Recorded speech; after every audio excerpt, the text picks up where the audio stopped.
In the quiet suburb of Ridgeview High, a shy transfer student was about to face a ruthless group of bullies. What started as an ordinary lunch break on the back bleachers took a shocking turn when they cornered her and snatched her phone. Ava Delgado wasn't your typical freshman. For the past 8 years, she'd grown up under the strict shadow of her father, Special Agent Rafael Delgado, one of the FBI's top cybercrime investigators, known for tracking predators across 3 continents.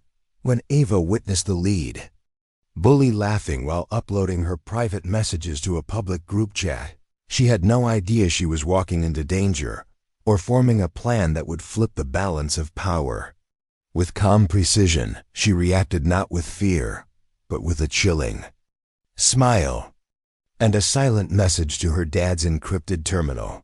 What began as schoolyard harassment would become a full-blown federal investigation. The halls of Ridgeview and the digital footprints of those behind the bullying would never be the same after the fallout that followed. Before we jump back in, tell us where you're tuning in from, and if this story touches you, make sure you're subscribed, because tomorrow, I've saved something extra special for you. The morning mist clung to the manicured lawns of Ashridge like a secret, and Ava Jennings walked through it with the practiced invisibility of someone who had learned to read rooms before entering them. Lockwood High loomed ahead, its brick facade and pristine windows reflecting the kind of old money prestige that made new students feel like intruders.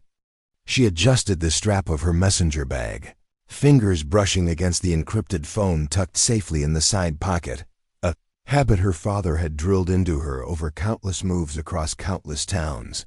The hallways buzzed with the particular energy of students who had known each other since elementary school, their conversations peppered with inside jokes and shared histories that Ava would never be part of.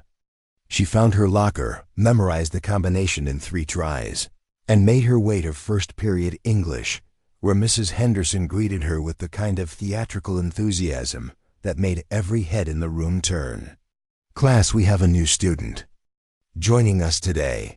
Ava Jennings, all the way from..." Mrs. Henderson consulted her notes. "California, how exciting. Ava, would you like to tell us a bit about yourself?" Ava's practiced smile was polite but revealed nothing. "I'm looking forward to being here," she said, her voice steady and unremarkable. She had learned that the less she said, the fewer questions people asked, and the fewer questions people asked, the safer her father's work remained. "Wonderful. Please, take the seat next to Jenna." Mrs. Henderson gestured toward a girl with kind eyes and carefully styled hair who offered a tentative smile. As Ava settled into her desk, she caught Jenna stealing glances at her, the kind of curious but cautious looks that suggested intelligence and empathy in equal measure. From across the room, Ava felt different eyes on her, calculating, assessing. Claire Donnelly sat surrounded by her carefully curated circle, her blonde hair catching the morning light streaming through the windows.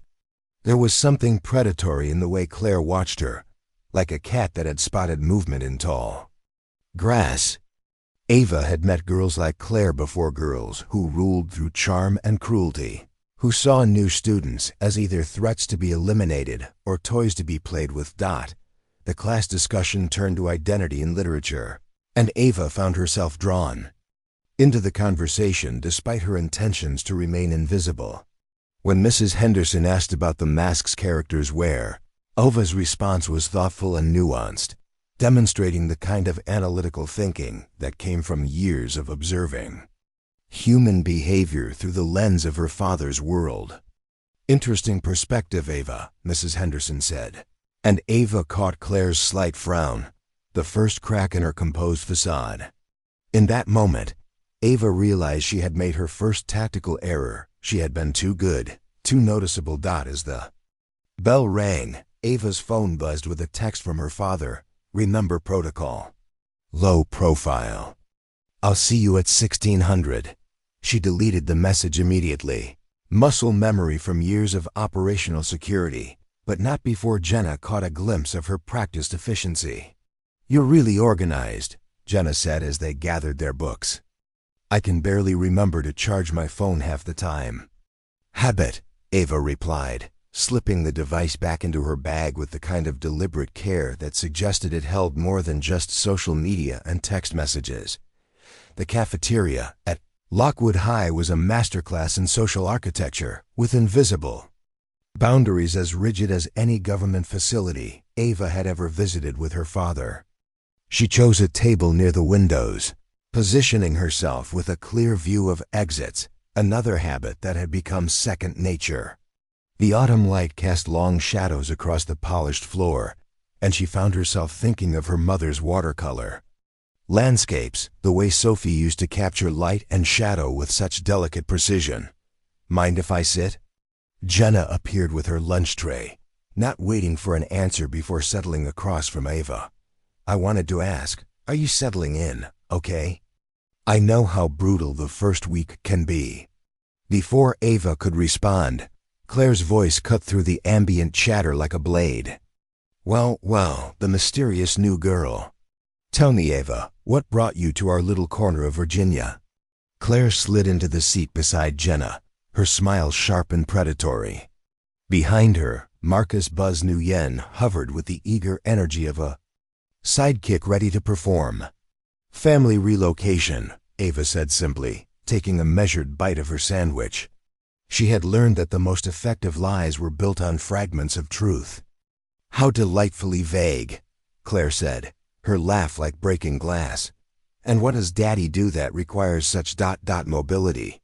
Ava's fingers tightened almost imperceptibly around her water bottle.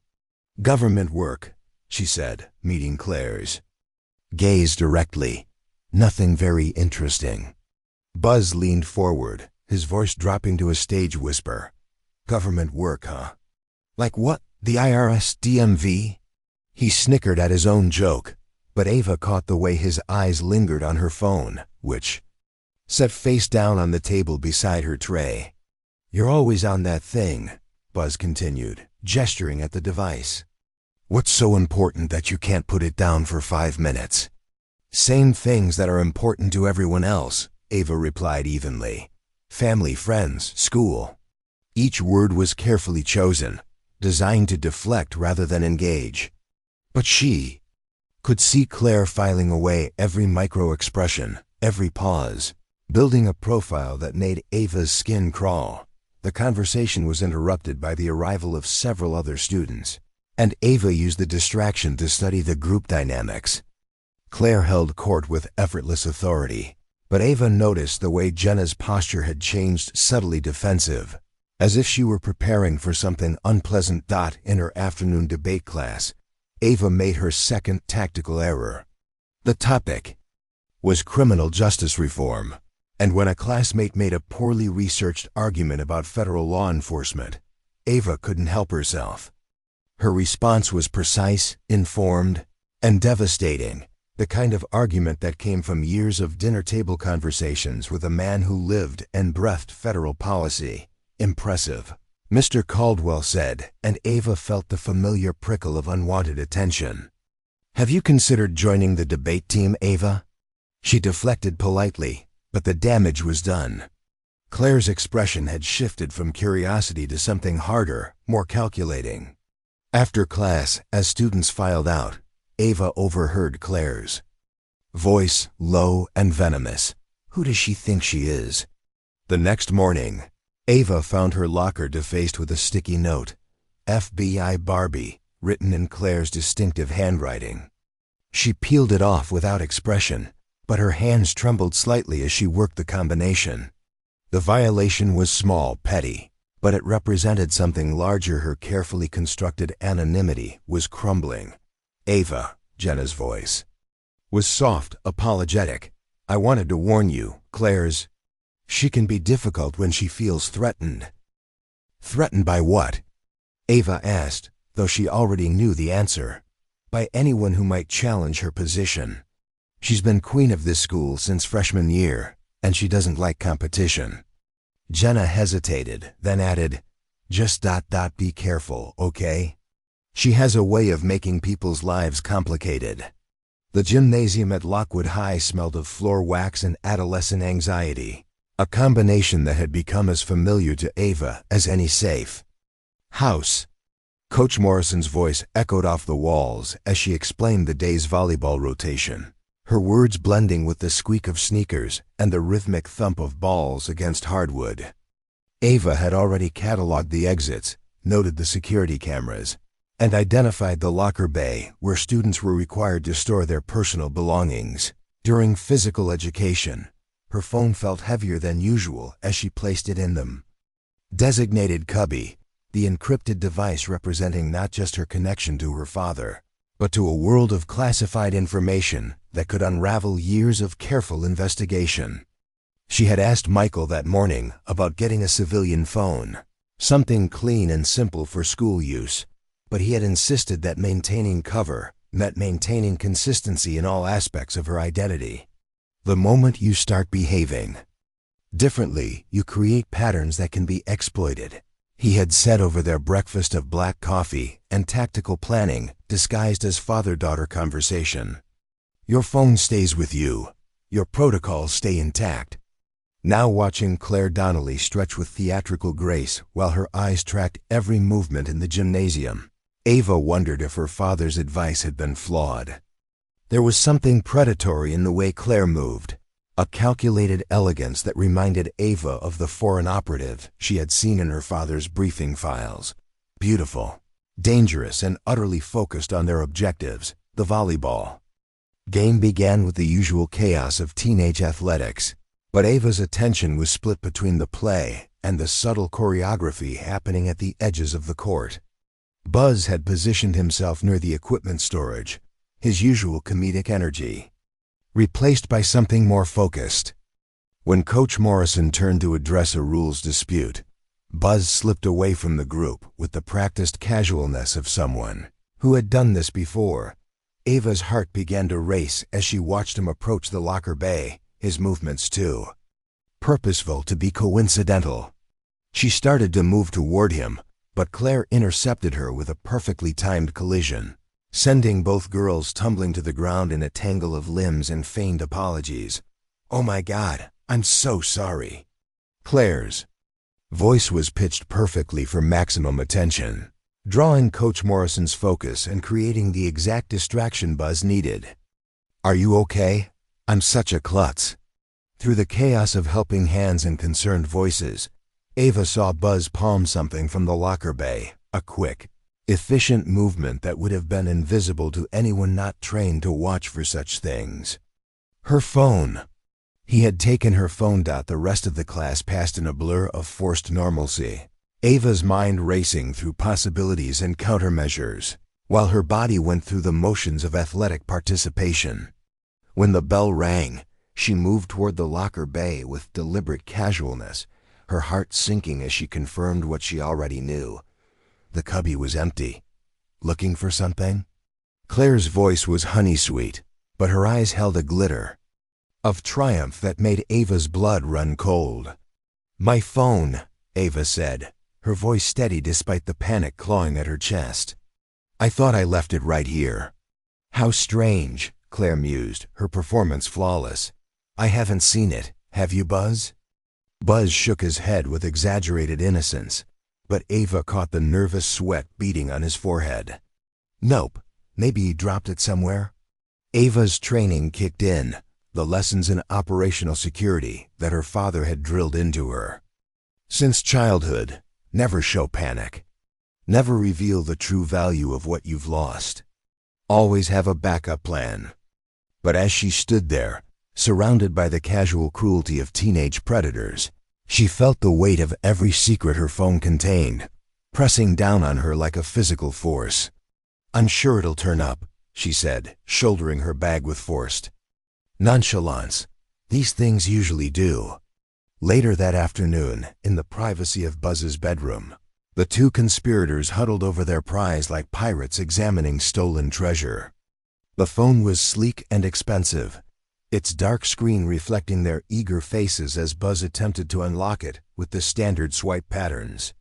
"Try her birthday," Claire suggested, though neither of them actually knew when Ava had been born. "I don't think it's that simple," Buzz muttered, his fingers dancing across the screen. "Look at this thing. It's got some kind of weird security setup. And what's this app?" He pointed to an icon that looked like nothing either of them had seen before, a geometric pattern that seemed to shift when viewed from different angles. "Just try some common passwords," Claire said, her excitement building. "People are predictable.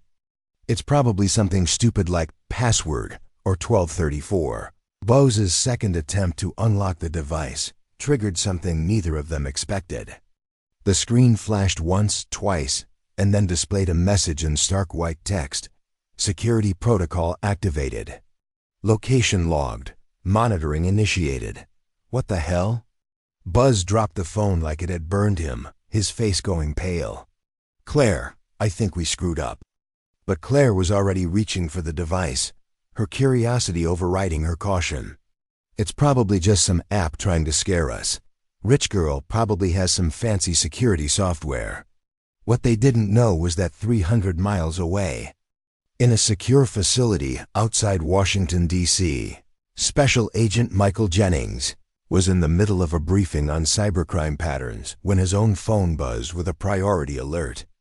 The message was simple, automated, and absolutely terrifying. "Phoenix device compromised. Location, Ashridge, VA. Recommend immediate response." Michael's blood turned to ice water as he excused himself from the briefing, his mind already racing through extraction protocols and damage control scenarios.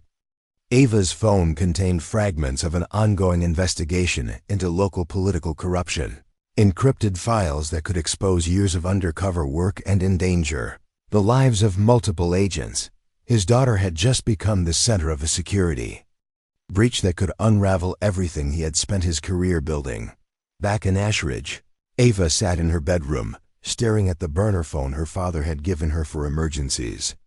Her hands shook as she composed a text message that would change everything. "Protocol compromised. Phone taken. Request immediate guidance."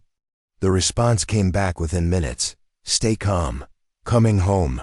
We'll handle this together." But as Ava looked out her window at the quiet suburban street, she knew that handling this together meant exposing the careful facade they had built around their lives in Ashridge. The bullies thought they had stolen a teenager's phone. In reality, they had just triggered a federal investigation that would turn their small town upside down. The game had changed, and none of them were prepared for what was coming next.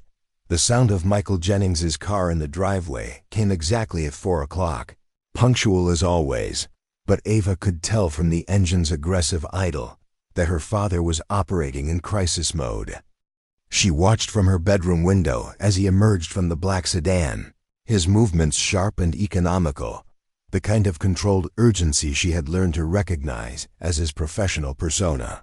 Bleeding into their domestic life, the front door closed with a measured click rather than the usual casual bang, and Ava heard his footsteps on the hardwood floor, faster than normal, but not quite running. He was maintaining the appearance of normalcy for any neighbors who might be watching. But she knew that beneath his composed exterior, every alarm bell in his federal agent's mind was screaming. "Kitchen," he called softly, and Ava descended the stairs with the quiet efficiency he had taught her, checking the windows automatically as she moved.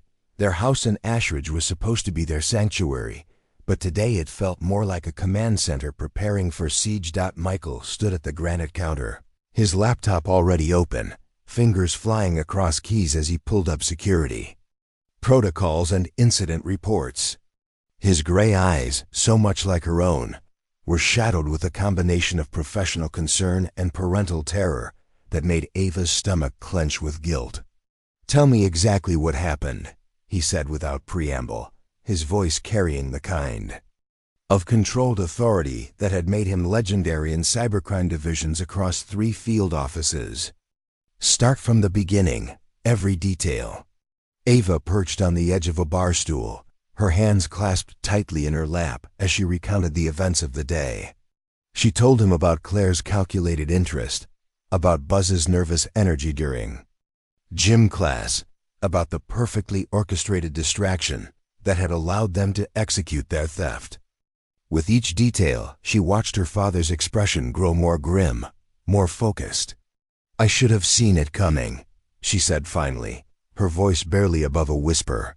"You taught me to read people, to watch for threats. I knew she was targeting me, but I thought it was just typical high school drama." Michael's fingers stilled on the keyboard, and he looked at his daughter with an expression that was equal parts pride and anguish. "You're 17 years old, Ava. You should be worried about typical high school drama. The fact that you have to think like an operative at your age is my fault, not yours. But the phone contains fragments of Operation Clearwater," Michael said, his voice dropping to the tone he used for classified briefings.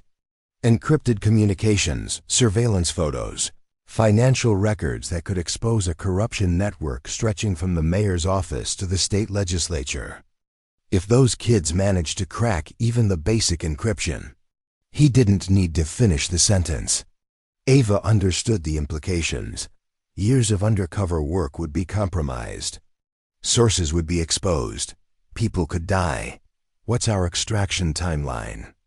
she asked, falling automatically into the operational language that had been their private vocabulary for as long as she could remember.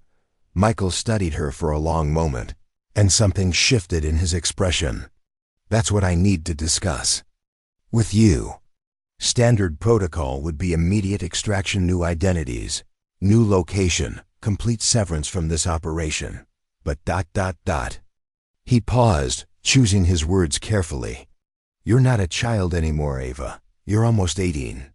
And this situation, it's not entirely beyond salvage if we act quickly and carefully." "What are you saying?"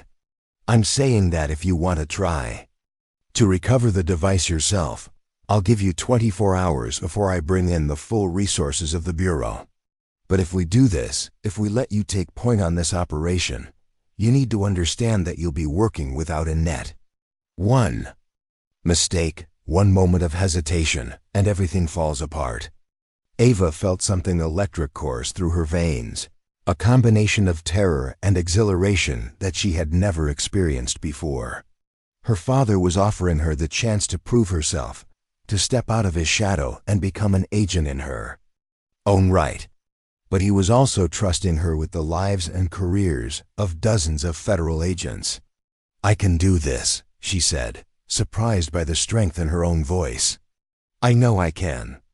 Michael nodded slowly, then opened a secure communication app on his laptop. "Then we do this right.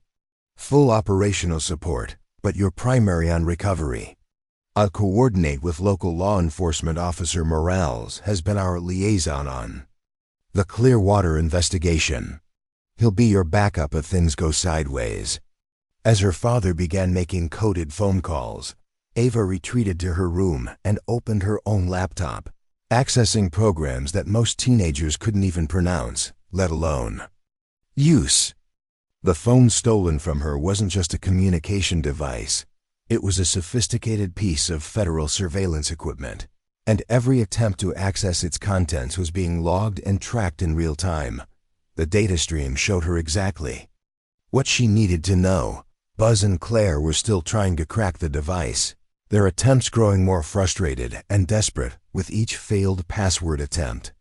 But more importantly, the phone's passive GPS was still active, painting a precise picture of their movements throughout the afternoon. They had taken her phone to Buzz's house first, then to the community center behind the school, and finally, to what appeared to be a small park on the outskirts of town. They were treating it like a game, passing the device between them, unaware that each touch, each attempt at access, was creating a digital fingerprint that would eventually lead federal agents to their door. Meanwhile, across town, Claire stared at the stolen phone with growing unease. What had started as a simple prank was beginning to feel like something much more serious. The device's security measures were unlike anything she had encountered, and Buzz's increasingly panicked attempts to unlock it were making her question whether they had bitten off more than they could chew. Telling and preparing this story took US a lot of time, so if you are enjoying it, subscribe to our channel. It means a lot to us. Now back to the story. "This isn't normal," Buzz muttered, his face pale with sweat as he tried yet another combination. "Look at this thing. It's not like any phone I've ever seen. And these apps, they don't match anything in the App Store. Maybe she's just into weird tech stuff," Claire said, but her voice lacked its usual confidence. Deep down, she was beginning to suspect that Ava Jennings was much more than a mysterious transfer student. "Claire," Buzz's voice was tight with fear, "I think we need to put this thing back. This feels wrong, really wrong." But Claire's pride wouldn't let her back down, not when she was so close to uncovering whatever secrets the new girl was hiding. "One more try," she said firmly. "If we can't get in, we'll figure out how to return it without getting caught." What she didn't know was that Ava was already 3 steps ahead of them, using her father's training and federal resources to turn their own plan against them. The hunters were about to become the hunted, and the game they thought they were playing was about to reveal stakes higher than either of them could have imagined. The late afternoon sun cast long shadows through the oak trees behind Ashridge Community Center as Ava positioned herself with the methodical precision of someone who had been taught surveillance by the best in the business. Her father's voice echoed in her memory. "Observation is 90% of intelligence work. The other 10% is knowing what to do with what you've seen." From her position behind the maintenance shed, she had a clear view of the picnic tables where Claire and Buzz had settled with her stolen phone, their body language a fascinating study in criminal psychology. Claire maintained her usual air of superiority, but there was a tension in her shoulders that suggested the weight of their theft was beginning to sink in. Buzz, meanwhile, looked like a man who had opened Pandora's box and was desperately trying to figure out how to close it again. Ava activated the recording function on her backup phone, a civilian device that her father had given her for exactly this purpose. The audio quality wouldn't be perfect at this distance, but it would be sufficient for evidence if this situation escalated to legal proceedings. "Not working," Buzz was saying, his voice carrying clearly across the quiet space. "Every time I try a new password, it does something weird. Look at this message that keeps popping up." Ava couldn't see the screen from her position, but she could imagine the federal warnings that were undoubtedly cascading across the display. The phone's security protocols were designed to become increasingly aggressive with each unauthorized access attempt, escalating from simple lockouts to active countermeasures that would make any civilian user deeply uncomfortable. "Just try her name," Claire said, her voice sharp with frustration. "Or her birthday, or, I don't know, something personal." "That's what I've been doing," Buzz snapped, and Ava was surprised to hear genuine anger in his voice. Usually, he was nothing more than Claire's eager sidekick, but the stress of their situation was apparently bringing out a more assertive side of his personality. "This isn't working, Claire. This isn't some regular phone we can just guess our way into." Claire leaned closer to him, her voice dropping to a whisper that Ava had to strain to hear. "Fine, we'll do this differently. I brought my camera. We'll take pictures of whatever's on the screen, document everything we can see, and then we'll have leverage over her even if we can't get full access." Ava's blood ran cold as she watched Claire pull out a high-end digital camera, the kind that could capture detailed images even in low-light conditions. If they managed to photograph any of the classified information that occasionally flashed across the screen during security prompts, the damage could be irreparable. Her fingers moved quickly across her backup phone's keyboard, sending a coded message to her father. "Escalation imminent. Photographic. Compromise possible. Request permission to intervene." The response came back within seconds. "Negative. Maintain surveillance. Countermeasures active." As if summoned by her father's message, Ava's stolen phone suddenly erupted in a cascade of warning lights and electronic beeping that made both teenagers jump back in alarm. The screen displayed a message in stark red letters. Federal device. Unauthorized access detected. Location logged. Authorities notified. "Oh shit," Buzz breathed, his face going white as he stared at the device. "Oh shit, oh shit, oh shit. Claire, what the hell did we steal?" But Claire was already in damage control mode, her mind racing through possibilities and consequences with the kind of calculating intelligence that had made her the unofficial queen of Lockwood High. "It's probably just some app trying to scare." "US," she said, but Ava could hear the uncertainty in her voice. "Rich kids have all kinds of security software on their phones." "This doesn't feel like security software," Buzz said, backing away from the phone as if it might explode. "This feels like we just broke into Fort Knox." Ava's own phone buzzed with another message, this one from an unknown number. "Ava, it's Jenna. I know this is weird, but I think Claire is planning something big for tonight.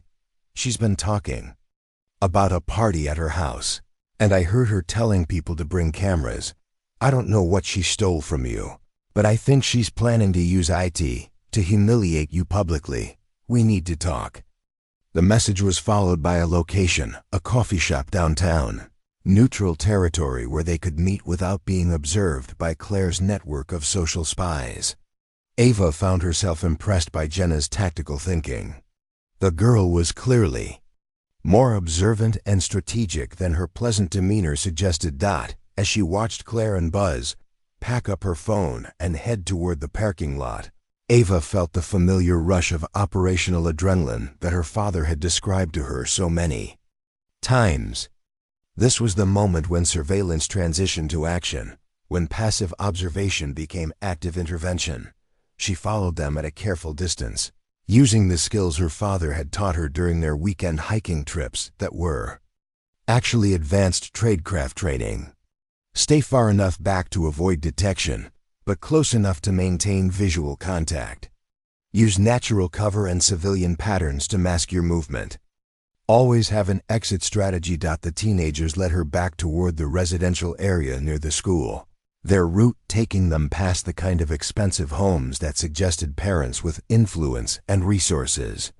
If this situation escalated to legal proceedings, Ava realized, it wouldn't just be about federal crimes and national security. It would be about small-town politics and social hierarchies, the kind of delicate web that could make or break her father's ongoing investigation. As Claire's Mercedes disappeared into the garage of a house that looked like it belonged in a magazine spread, Ava made her decision. She would meet with Jenna, gather intelligence about tonight's party, and then present her father with a comprehensive plan for recovering the device without compromising Operation Clearwater. For the first time since this crisis began, she felt like she was finally ready to stop being a victim and start being an agent. The bass line from Claire's sound system thrummed through the walls of the Donnelly mansion like a heartbeat, each pulse synchronized with the nervous energy that had been building in Ava's chest all day. From her position across the street, concealed behind a neighbor's carefully manicured hedge, she could see the golden light spilling from every window, illuminating the faces of Lockwood High's social elite as they moved through the party with the casual confidence of people who had never faced real consequences for their actions. Jenna had been right about the cameras.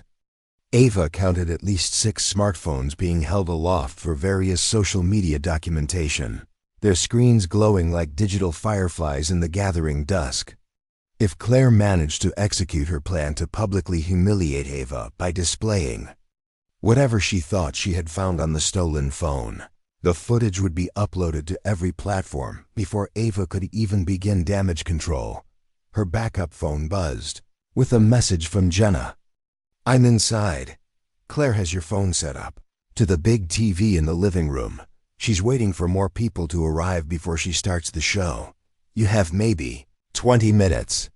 20 minutes to infiltrate a house party, recover a federal device, and neutralize a security threat without blowing her cover or her father's investigation." Ava felt a smile tug at the corner of her mouth, despite the gravity of the situation. Her father always said that the best operations were the ones that seemed impossible until they weren't. She activated the tactical app on her backup phone, accessing the home automation vulnerabilities that her father's cybercrime unit had identified during their investigation of the local corruption network. Claire's father, it turned out, was one of the city councilmen whose financial records had raised red flags, and his smart home system was laughably insecure for someone involved in potentially criminal activities. With a few taps on her screen, Ava gained access to the Donnelly house's Wi-Fi network, its security cameras, and most importantly, its entertainment system. The same oversized television that Claire planned to use for Ava's humiliation was now under federal control, though no one at the party would realize it until it was too late.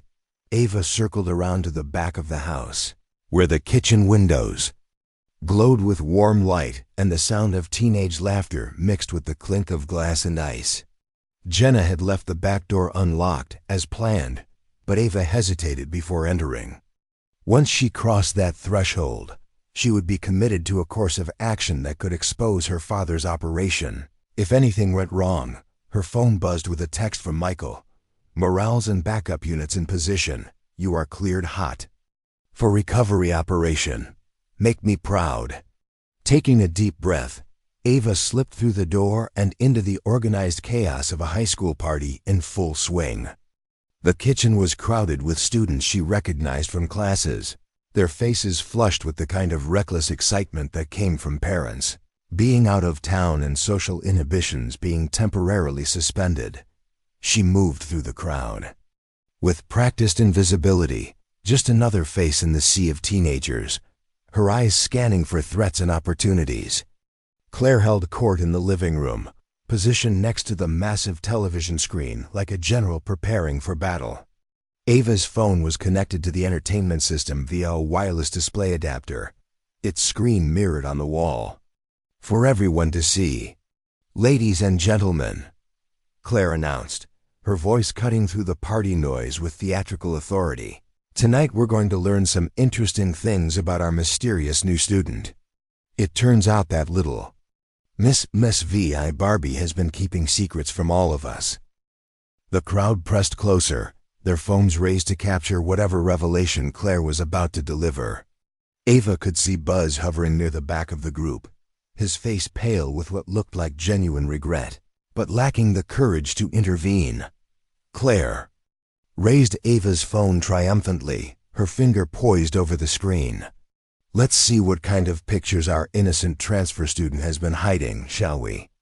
But when Claire tapped the display function, instead of Ava's personal files, the television screen erupted with a cascade of federal warnings and security notifications. The FBI seal appeared in stark black and white, followed by text that made several students gasp audibly. "Classified device. Unauthorized access constitutes a federal crime. Location tracked.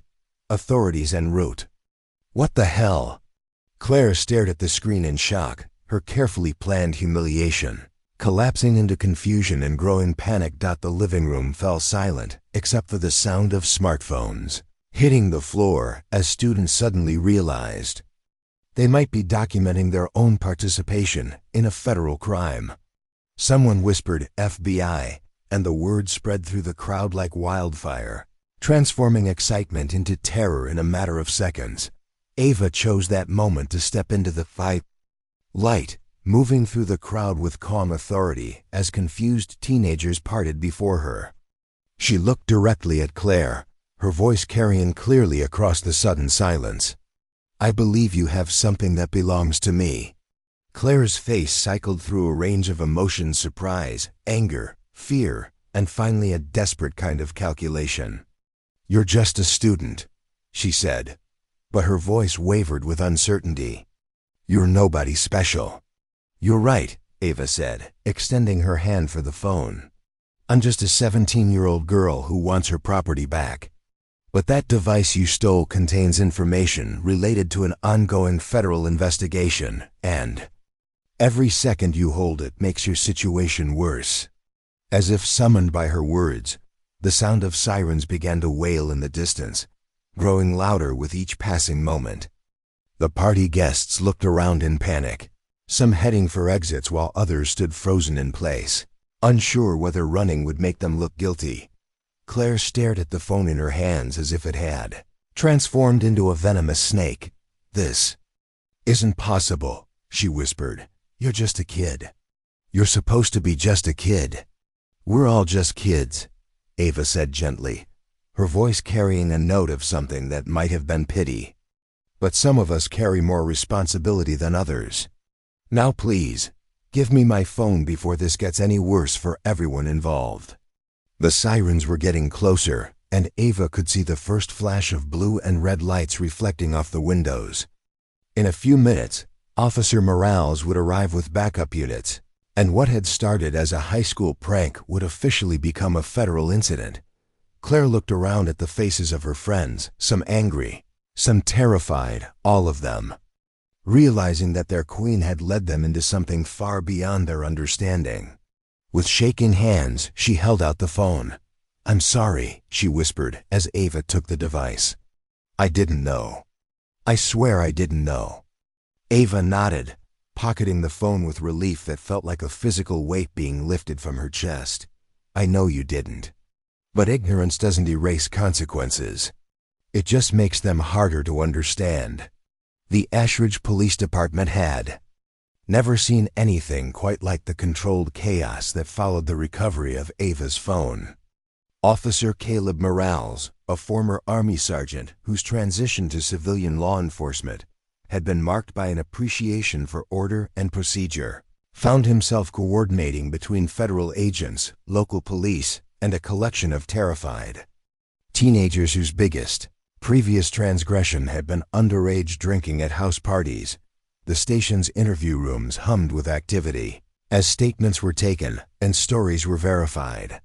Claire sat in interview room A, her usual composure completely shattered, while her parents' high-powered attorney spoke in urgent whispers about damage control and plea negotiations. In room B, Buzz fidgeted with the sleeves of his hoodie, his earlier bravado replaced by the kind of bone-deep fear that came from realizing you had accidentally wandered into a federal crime.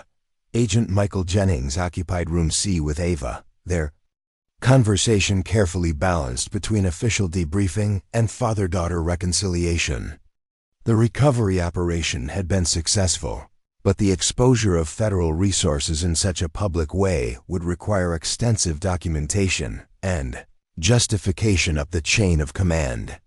"Walk me through your decision-making process one more time," Michael said, his tone professional but tinged with paternal pride. "From a tactical standpoint, your approach was sound, but I need to understand your risk assessment for the record."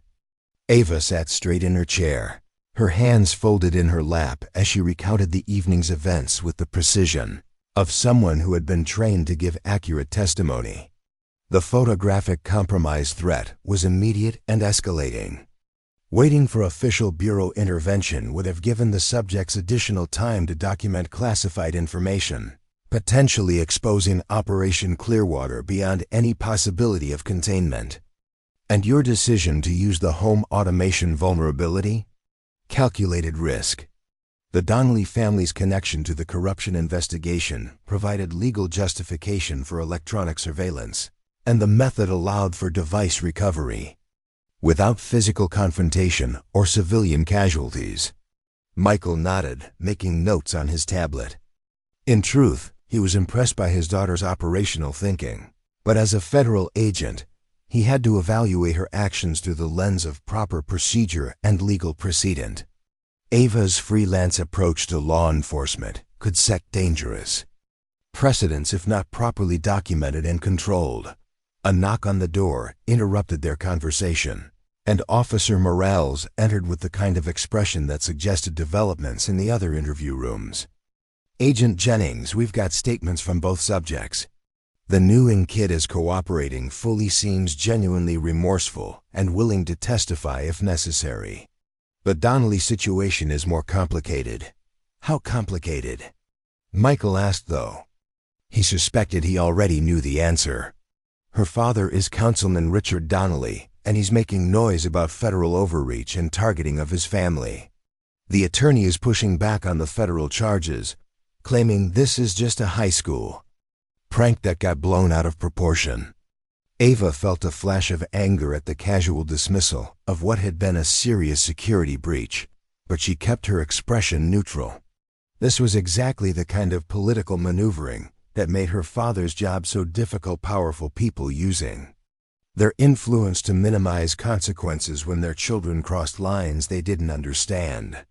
"What's our exposure?" Michael asked. "Minimal from a legal standpoint. The phone contained classified information, the theft was documented, and the attempted access is on record. But from a political standpoint, double quotes Morales shrugged. Small town, connected families, federal agents' kids going to local schools. It's messy." Michael looked at his daughter, seeing not just the capable young woman who had successfully recovered federal property under pressure, but the teenager who still had to finish her senior year in a community where she would now be known as the FBI agent's daughter who got half the popular kids arrested. "What do you want to do, Ava?" he asked quietly. "We can extract you from this situation. New school, new identity, fresh start somewhere else. Or we can stay and deal with the consequences." Ava was quiet for a long moment, considering her options. Part of her wanted the clean slate, the chance to be anonymous again. But another part, the part that had felt genuine satisfaction in outmaneuvering Claire in recovering the device, wanted to see this through. "I want to stay," she said finally. "But not because I want to hide from what happened. I want to stay because I think there's something here worth protecting. Jenna helped me tonight, even though it put her at risk. There are good people in this town, and they deserve to know that actions have consequences, even for people like Claire." Michael smiled at his daughter's response, recognizing in it the same sense of justice that had driven him to join the Bureau years ago. "Then we stay. But we do this rightful cooperation with local authorities, transparent documentation of tonight's events, and zero tolerance for any kind of vigilante justice going forward." "Agreed," Ava said. "But I have one request." "What's that?" "I want to be part of the youth outreach program that Officer Morales mentioned. If we're going to stay in this community, I want to help other kids understand the real consequences of cybercrime before they make the same mistakes Claire and Buzz did." Merrills looked surprised but pleased. "That could work. We've been looking for peer educators for our digital citizenship program. Someone with your background and recent experience might be exactly what we need." As they finalized the details of Ava's community service proposal, Claire sat in the next room, staring at her hands, while her attorney explained the plea agreement being offered by federal prosecutors. Community service, restitution, and a federal cybercrime awareness presentation to be given at Lockwood High, public acknowledgement of her actions and their consequences. "Will this affect my college applications?" she asked, her voice small and defeated. "Probably," the attorney said honestly. "But it could have been much worse. The agent's daughter specifically requested that you be given the opportunity to make amends rather than facing maximum penalties." Claire looked up in surprise. "She did that? After everything I did to her?" "According to Officer Morales, she said that destroying your future wouldn't undo the damage you caused, but giving you the chance to help other kids might prevent them from making the same mistakes." For the first time since the phone had been stolen, Claire felt something other than fear or anger. It was a complex emotion, part gratitude, part shame, part recognition that the girl she had tried to humiliate was more mature and generous than she had ever been. The consequences of her actions were just beginning to unfold. But for the first time, Claire began to understand that consequences didn't always mean punishment. Sometimes they meant opportunity, the chance to become better than the person you had been before. The auditorium at Lockwood High had never felt quite so charged with tension as it did on the morning of the Cybercrime Awareness Assembly. Students filed into their seats with the kind of subdued energy that followed major scandals. Their conversations hushed but intense as they speculated about what revelations the day might bring. In the 2 weeks since the party incident, rumors had circulated like wildfire, some accurate, others wildly embellished, all of them painting Ava Jennings as either a hero or a federal plant, depending on who was telling the story. Ava stood in the wings beside Officer Morales, her hands steady despite the weight of what she was about to do. The speech she had prepared was carefully crafted to tell her story without revealing classified details, to demonstrate consequences without destroying lives, to inspire rather than intimidate. It was perhaps the most important presentation she would ever give, and she felt the gravity of that responsibility settling on her shoulders like a familiar coat. "You don't have to do this," Officer Morales said quietly, his voice carrying the kind of paternal concern that reminded Ava of her father's protective instincts. "We could bring in someone from the bureau, someone with more experience in public."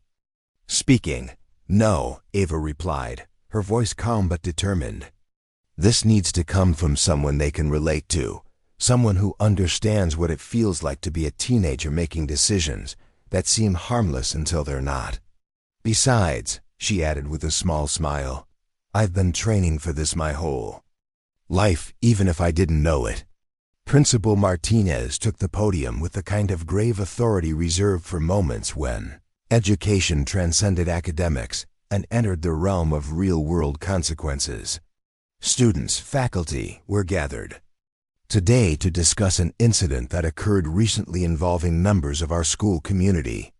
What began as what some might consider a prank escalated into a serious matter involving federal law enforcement. A murmur rippled through the audience, and Ava could see students craning their necks to locate her in the crowd. She had deliberately chosen to sit in the back before the assembly began, wanting to observe the room's energy before taking the stage. Today, we'll hear from Officer Caleb Morales of our local police department, who will discuss the legal implications of cybercrime among minors. We'll also hear from Ava Jennings, a fellow student who was directly affected by the incident in question. As Officer Morales took the podium and began outlining the federal statutes governing unauthorized access to electronic devices, Ava found herself studying the faces in the crowd. Near the front, she spotted Jenna, who offered an encouraging smile that helped steady her nerves. Scattered throughout the auditorium were students she recognized from classes, their expressions ranging from curious to hostile to genuinely concerned. Notably absent was Claire, who had transferred to a private school across town rather than face the daily reminder of her actions. Buzz, however, sat in the middle section, his face pale and attentive as Officer Morales described the potential penalties for federal cybercrime charges. "The important thing to understand," Morales was saying, "is that the internet and digital devices exist in a legal framework that extends far beyond your local community. When you access someone else's phone, computer, or online accounts without permission, you're not just violating school policy or local ordinances. You're potentially committing federal crimes that can follow you for the rest of your life."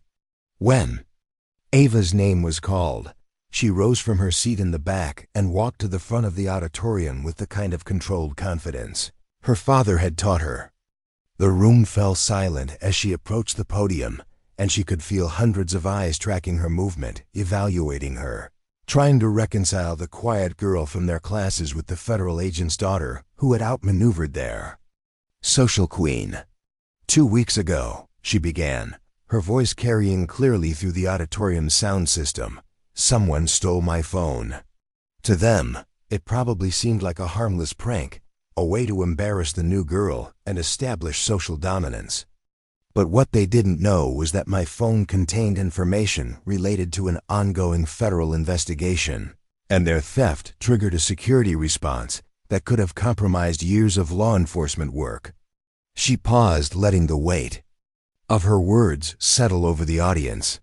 "I'm not telling you this to scare you, or to suggest that all of you are potential federal criminals. I'm telling you this because I want you to understand that in our connected world, there's no such thing as a harmless digital prank. Every device we carry, every account we access, every piece of information we share exists in a web of legal and ethical implications that extend far beyond what we can see.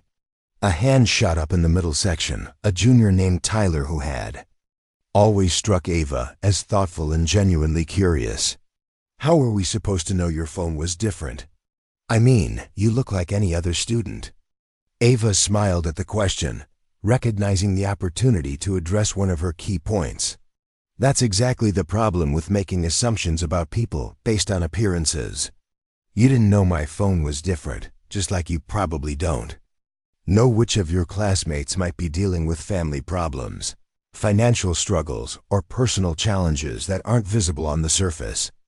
When we make decisions about other people based on limited information, we risk causing harm we never intended.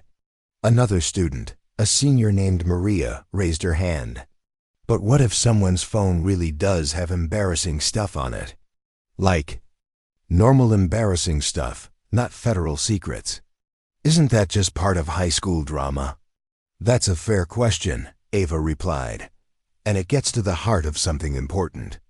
Whether someone's phone contains federal secrets or just personal photos and messages, it belongs to them.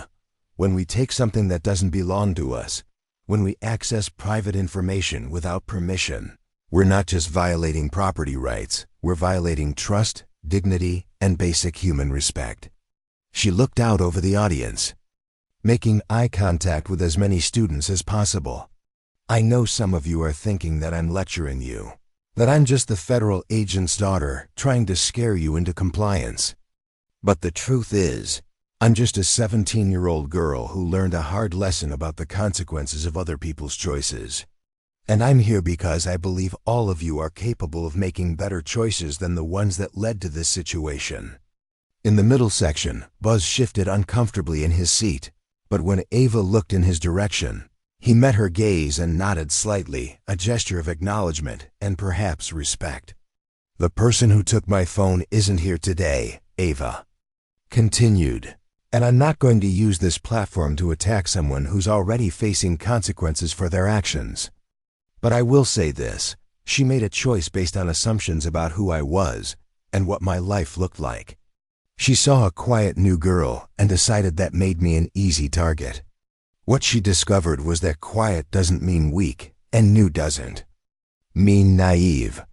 A spontaneous round of applause began in the back of the auditorium, started by Jenna and quickly spreading throughout the room. As Ava looked out over the sea of faces, some admiring, some thoughtful, some still skeptical but listening, she felt something shift in her understanding of her place in this community. I'm going to be working with Officer Morales on a peer education program about digital citizenship and cybercrime awareness, she concluded. Not because I want to police your behavior, but because I believe that education is more powerful than punishment when it comes to preventing future incidents. If any of you have questions about digital security, online privacy, or just want to talk about the challenges of being a teenager in a connected world, I hope you'll reach out.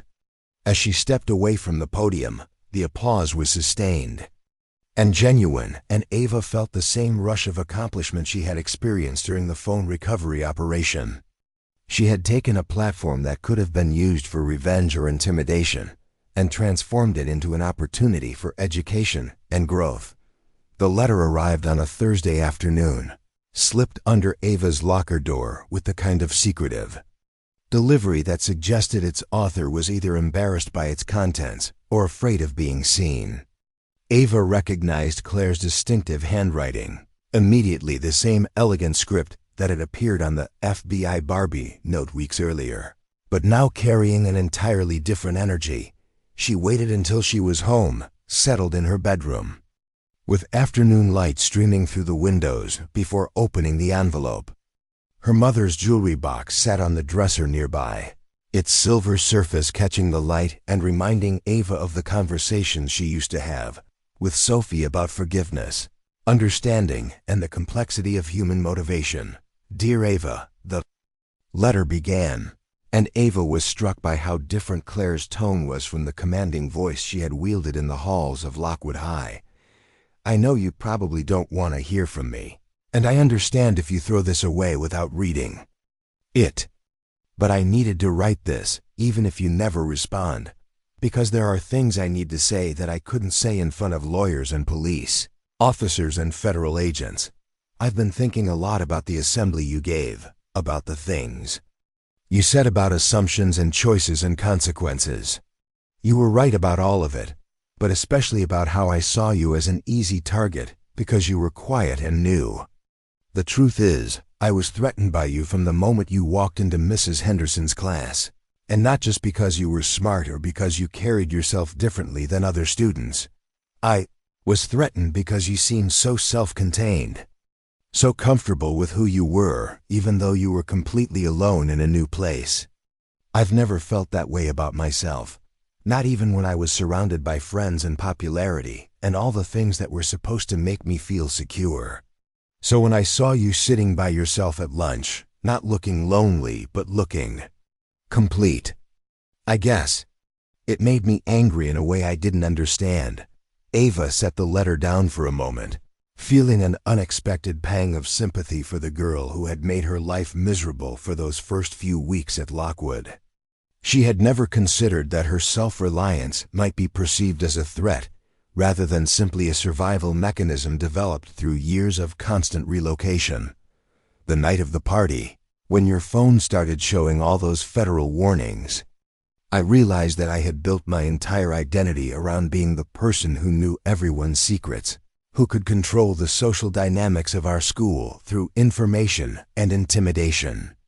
But you had real secrets, important secrets, and I had stumbled into something so far beyond my understanding that it made everything I thought I knew about power and control seem petty and ridiculous. I'm not writing this to ask for forgiveness, because I know that forgiveness has to be earned, and I haven't done anything yet to earn yours.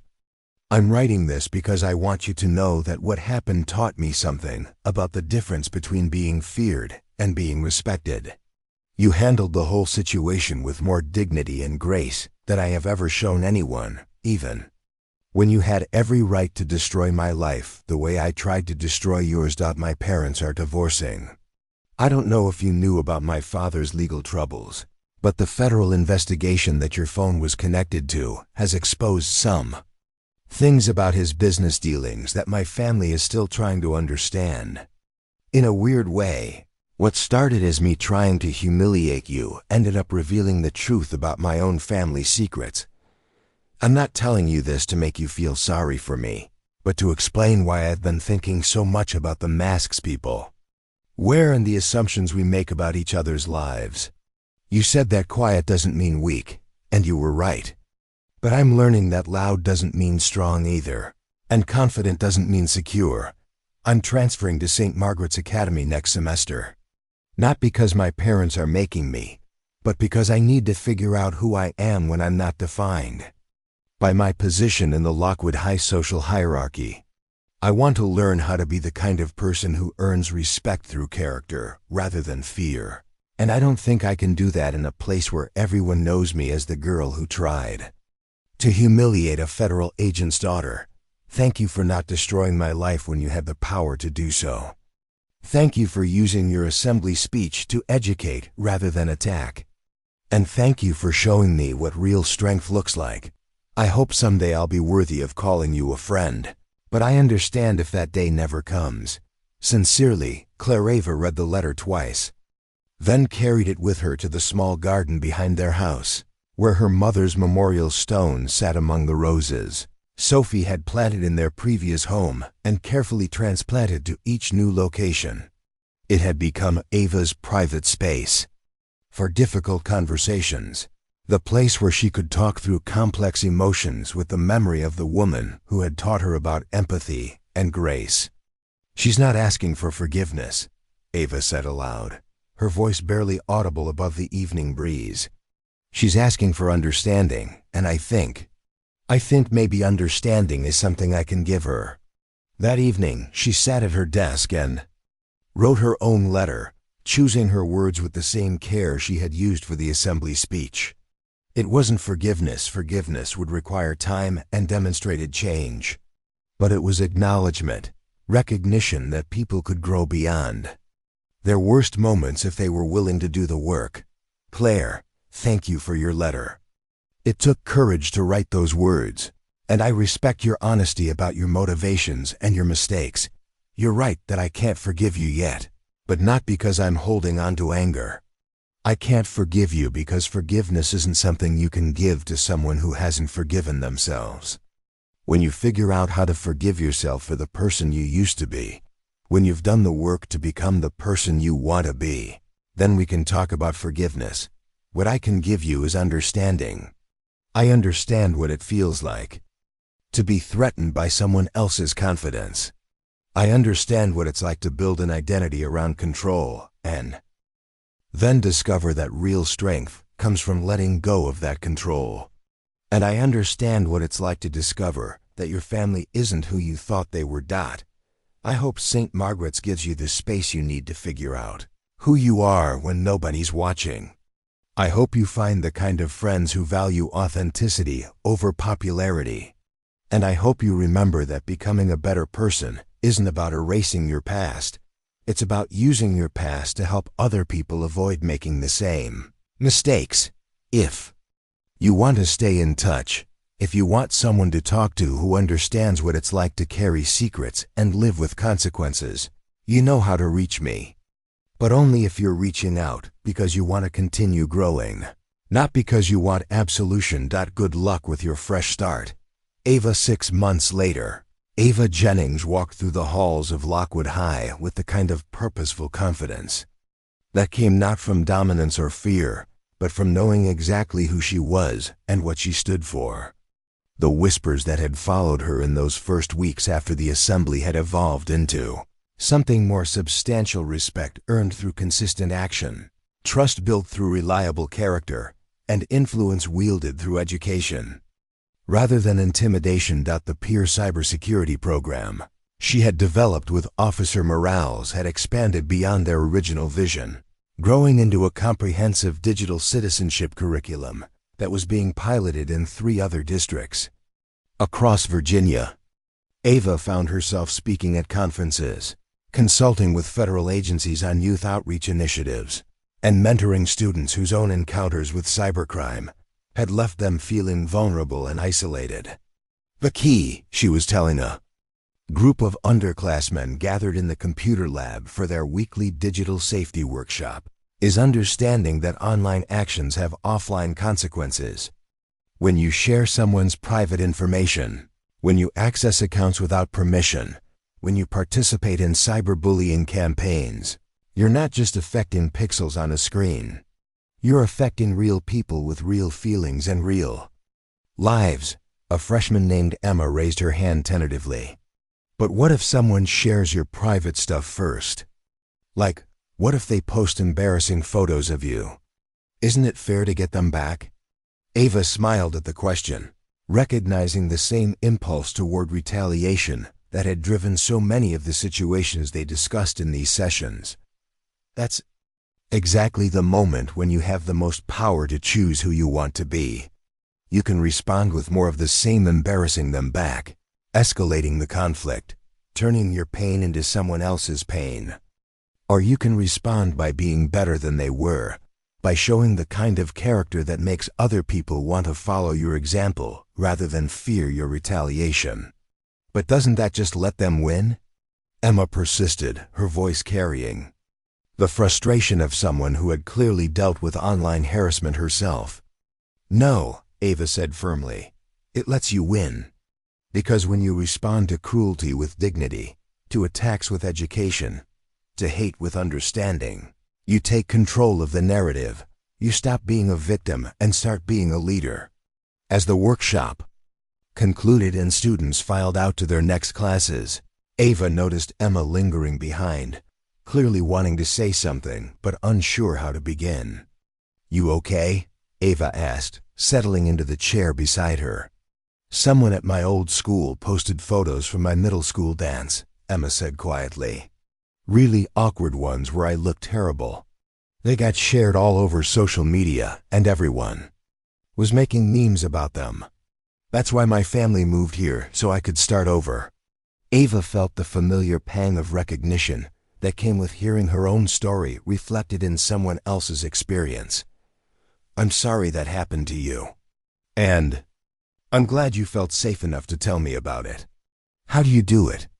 Emma asked. How do you stand up there and talk about choosing dignity when people have been cruel to you? How do you not just want to hurt them back? Ava was quiet for a moment, thinking about Claire's letter about the federal investigation that had ultimately exposed the corruption Claire's father had been involved in, about the complicated web of consequences that had emerged from what began as a simple theft. I guess I learned that hurting people back doesn't actually make you feel better, she said finally. It just creates more hurt in the world. But helping people understand why their actions cause harm, helping them become better than they were, that actually changes things. Are you saying I should forgive the people who hurt me? I'm saying you should focus on becoming the kind of person you want to be, regardless of what other people do. Forgiveness isn't about them, it's about you deciding not to carry their anger around anymore. And sometimes the best revenge is living so well that their cruelty becomes irrelevant. That afternoon, as Ava walked across the parking lot toward her father's car, she found herself thinking about the strange journey that had brought her to this moment. The girl who had arrived in Ashridge 6 months ago had been competent, well-trained, and deeply guarded. The young woman leaving for the day was still all of those things, but she was also connected to her community, to her purpose, and to a sense of her own power that didn't depend on hiding or controlling or manipulating others. How was the workshop? Michael asked as she settled into the passenger seat, his voice carrying the particular note of pride that had become more common as he watched his daughter grow into her own version of service and leadership. Good, Ava said. We talked about retaliation versus response, about the difference between getting even and getting better. One of the freshmen is dealing with some cyberbullying from her old school. Are you going to work with her individually? I think so. Officer Morales has been talking about expanding the peer mentorship component of the program. Maybe Emma could be one of our first official mentees.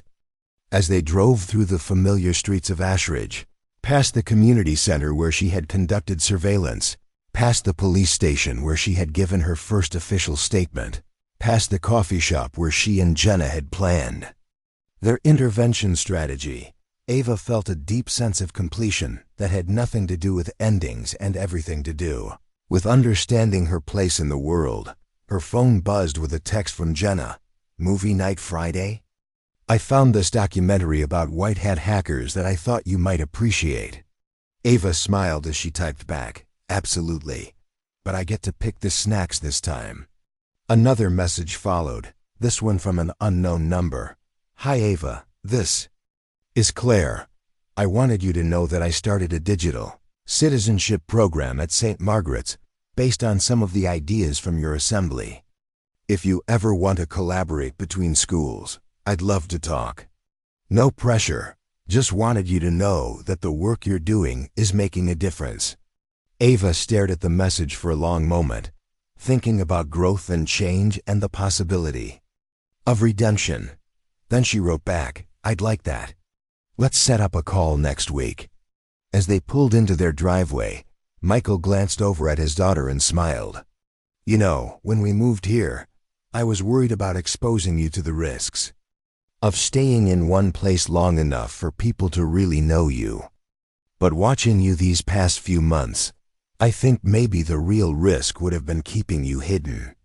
Ava looked at their house, not just a temporary assignment, but a home, and felt the truth of his words settle into her bones. She had spent so many years learning how to disappear, how to become invisible, how to protect herself by remaining unknown.